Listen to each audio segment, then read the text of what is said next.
The first month of co-teaching was difficult. We had just found out in the summer that we'd be co-teaching, and there was some discussion there about, can we really do this? I haven't taught with you before, I barely know you. How can we share a space for 8 hours of the day? A teacher who's been used to just having their own classroom, whenever they're told, hey, this year we think you're going to have a co-teacher. I think that there is a little bit of a panic that some teachers might be like, oh my gosh, like they'll be in my way, or they'll be judging me, or they'll be doing all of these things that I don't feel comfortable with.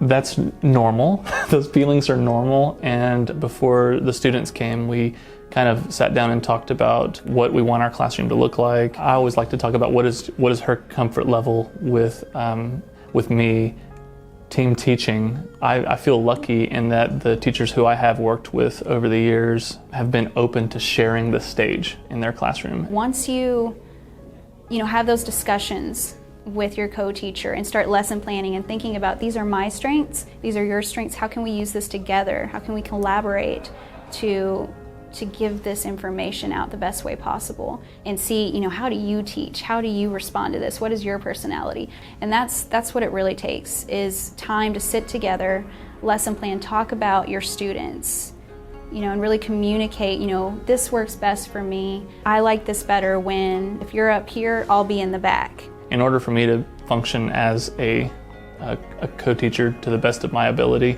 I do kind of like to be up with the teacher, teaching like tag team teaching, like together. And there's also this unspoken communication within the classroom. I'll look to Mr. Clements, and if he has something to say, he's got something, and there's that give and take. Sometimes I can even voice it as like I can pretend that I don't know, and then I can just like, hey, Mrs. Whitlow, does this mean that? And then I just phrase the question in a way that that there may be a student who's scared to ask that question out loud, and then it helps to preserve some of that dignity that we all need. Having a co-teacher in the classroom has helped me understand the spatial structure of the room, and how if I'm up here lecturing at the overhead, how Mr. Clements can be in the back, checking on some students who, are maybe drifting off or, thinking about something else. And then vice versa. If he comes to the screen to mention,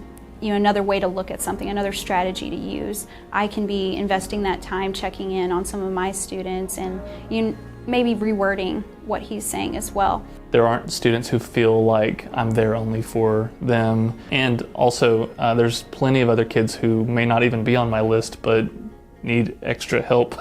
More than a single classroom teacher can provide.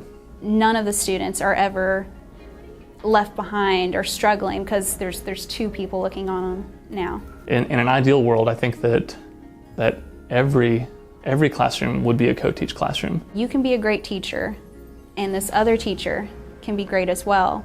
But if you come together, just imagine, the opportunity that you're giving to these students who need you.